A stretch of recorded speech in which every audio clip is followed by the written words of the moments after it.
Hello students, a very good morning to all of you. In today's video lecture, we are discussing about elements of organizational culture in your subject that is business ethics. ठीक, तो previous वाले video lecture में student हम organisational culture का concept समझ चुके थे और उसके कैरेक्टरिस्टिक्स को भी डिस्कस कर चुके थे।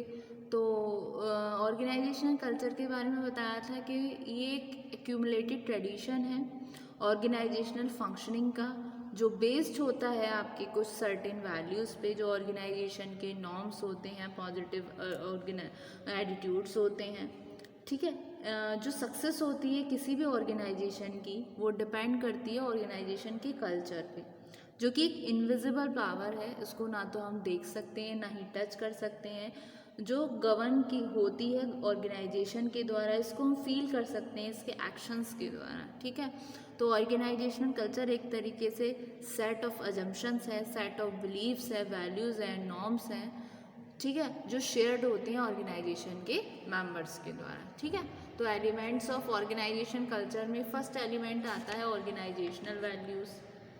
वैल्यूज़ क्या होती हैं? वैल्यूज़ रिफ्लेक्ट करती हैं कि पीपल क्या फील कर रहा है।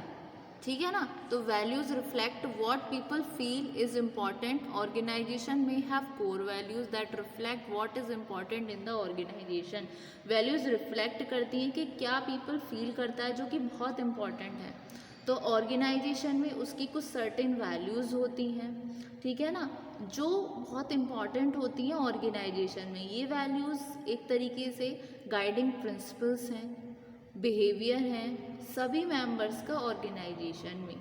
जो कोर वैल्यूज़ होती हैं वो आपकी स्टेटेड होती हैं ऑर्गेनाइजेशन की वेबसाइट पर। जैसे कि आपकी जो विजन मिशन होता है ना ऑर्गेनाइजेशन का, अगर आप किसी भी कंपनी को सर्च कीजिएगा इंटरनेट पर जाकर, चाहे आप क्रोम से करें या कहीं पर करें, तो पूरा आएगा कि एक ऑर्गेनाइजेशन का फाउंडर कौन है, इस कंपनी का, कंपनी की क्या वैल्यूज़ हैं, क्या इसकी विजन है, क्या मिशन है, सारा कुछ मेंशन होगा। यानी कि वो आपकी कोर वैल्यूज़ सारी मेंशन होंगी, गाइडिंग प्रिंसिपल्स भी होंगे बिहेवियर की। वो सारा किस पे मेंशन होता है? आपके ऑर्गेनाइजेशन की वेबसाइट पर। ठीक है, तो कोई भी ऑर्गेनाइजेशन स्टेट करेगी अपनी कोर वैल्यूज़ को, जो जैसे कि उसकी हो सकती है क्रिएटिविटी, उसका ह्यूमर, इंटीग्रिटी, उसका dedication, mutual respect, kindness and contribution to society.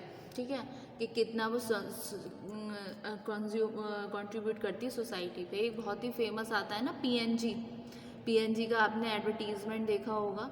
उसमें क्या है कि 1 रुपया जाता है शिक्षा के लिए, ऐसा करके कुछ मेंशन होता है ना। तो उस तरीके से ये कुछ वैल्यूज़ हैं, ठीक, जो वो मेंशन करती हैं और जो कंपनी की वेबसाइट पे भी निकलेगी कि कितना कि किसी ऑर्फेनेज को दे रहे हैं, किस डोनेशन में किसी को दे रहे हैं, ये सारा उसमें मेंशन होता है जब आप इसकी वेबसाइट पर जाएंगे। तो ये ऑर्गेनाइजेशनल वैल्यूज़ होती हैं, जो एक one of the most important element होता है किसी भी ऑर्गेनाइजेशनल कल्चर का। ठीक है, फिर नेक्स्ट आता है आपका ऑर्गेनाइजेशनल बिलीफ्स। अब आती है बात विश्वास की। विश्वास क्या है? एक बहुत ही इम्पॉर्टेंट पार्ट होता है किसी भी ऑर्गेनाइजेशनल कल्चर का, जिसमें इंक्लूड्स होते हैं, किसी भी ऑर्गेनाइजेशन कल्चर में इंक्लूड होते हैं विश्वास, बेस्ट वेज के बारे में कि किस तरीके से हम अचीव करें कुछ सर्टेन गोल्स, जो इंक्रीज़ करें हमारी प्रोडक्टिविटी को, जॉब के मोटिवेशन को। कोई भी ऑर्गेनाइजेशन कन्वे करेगी इस बिलीफ को, जो एक्सप्रेशन ऑफ ह्यूमर है वर्क प्लेस में, एक इफ़ेक्टिव वे में, जिससे कि वो इंक्रीज़ कर सके अपनी प्रोडक्टिविटी को और जॉब मोटिवेशन को। तो ये हुए आपके ऑर्गेनाइजेशनल बिलीफ्स। अब आते हैं ऑर्गेनाइजेशनल नॉर्म्स के बारे में। नॉर्म्स क्या होते हैं? नॉर्म्स बेसिकली रिफ्लेक्ट करते हैं हमारे टिपिकल और एक्सेप्टेड बिहेवियर को ऑर्गेनाइजेशन में।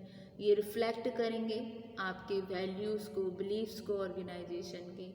ये रिफ्लेक्ट करते हैं कि किस तरीके से सर्टेन टास्क जनरली एक्सपेक्टेड हैं, मतलब कौन से task expected to be accomplished हैं, एट्रीब्यूट्स वर्क इन्वायरमेंट के, और टिपिकल वेज जो कि पीपल कम्युनिकेट करें ऑर्गेनाइजेशन में, और एक typical leadership style in the organisation.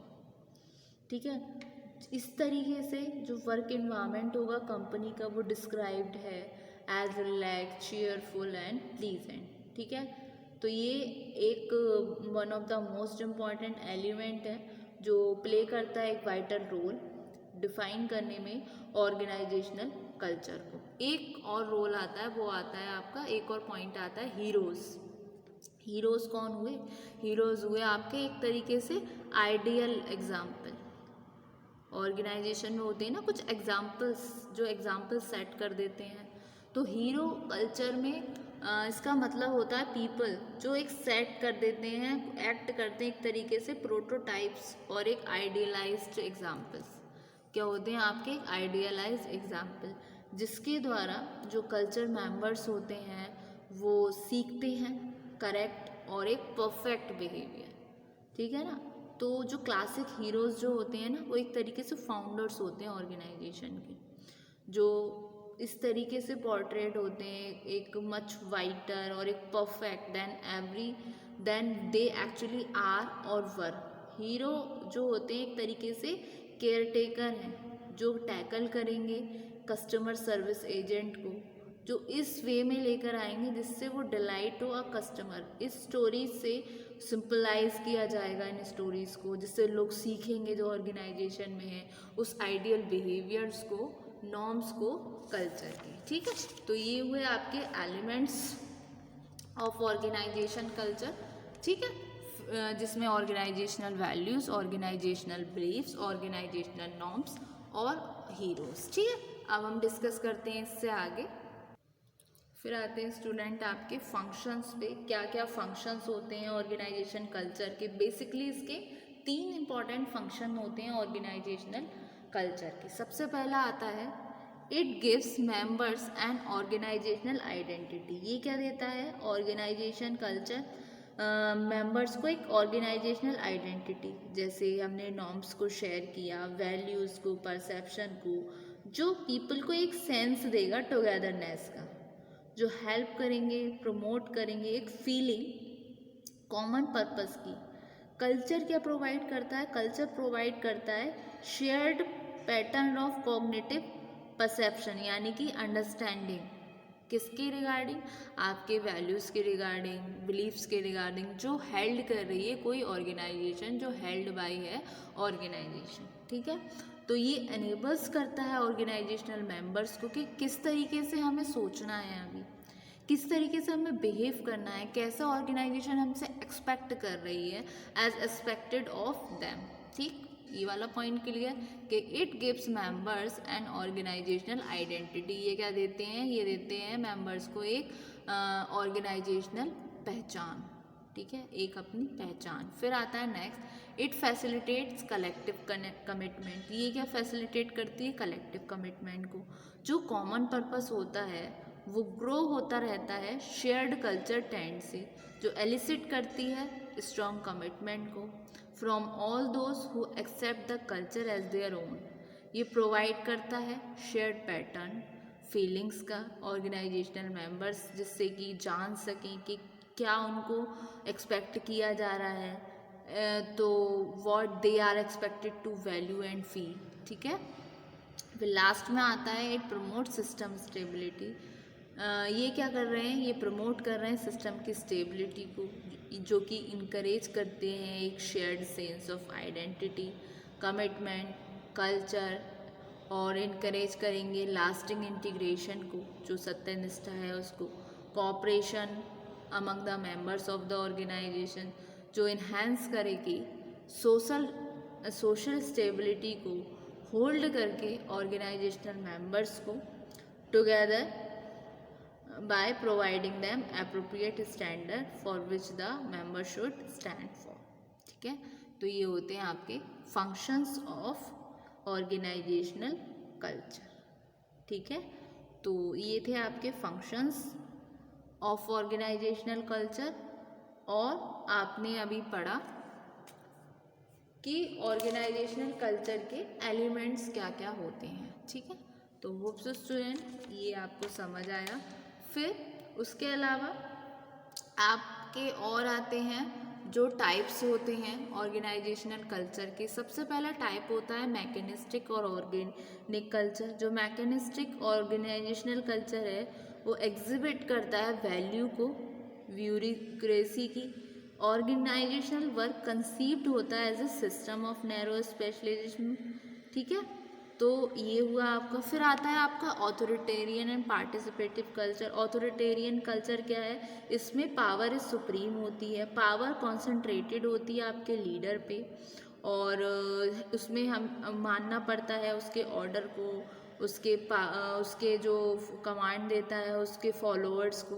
और पार्टिसिपेटिव कल्चर में क्या होता है, जहाँ पर लोग पार्टिसिपेट करते हैं कंपनी के डिसीज़न में, या कोई ऐसा बिग डिसीजन लिया जा रहा है जो कंपनी के लिए है, साथ में एम्प्लॉयज़ का उसमें रोल मैटर करता है, तो यहाँ पर लीडर फॉलोअर को भी अपने साथ लेकर चलता है। यहाँ पर सिर्फ जो लीडर है वो पावर इज सुप्रीम करके चलता है, वो अपने ही ऑर्डर देता है, उसके इंस्ट्रक्शंस को मानना पड़ता है उसके फॉलोअर्स को। फिर आता है नेक्स्ट आपका स्ट्रॉन्ग एंड वीक कल्चर, जो कि स्ट्रॉन्ग कल्चर में आपकी कोर वैल्यू जो होती हैं ऑर्गेनाइजेशन की वो वाइडली शेयर्ड होती हैं एम्प्लॉयज़ में, और डीपली कमिटेड होते हैं वो। लेकिन वीक कल्चर में क्या होता है, एक तरीके से प्रेजेंस होती है कुछ सब कल्चर की, शेयर होती हैं कुछ कम वैल्यूज़, बिहेवियर नॉर्म्स एम्प्लॉयज़ के द्वारा, ठीक है।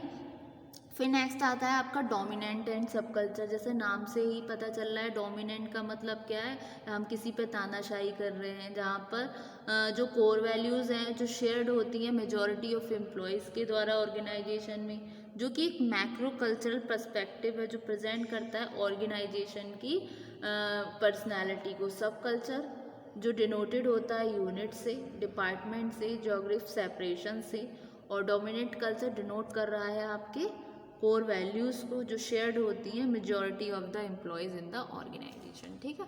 तो ये थे types of organizational culture, functions of organizational culture, और elements of organization culture. Thank you so much student.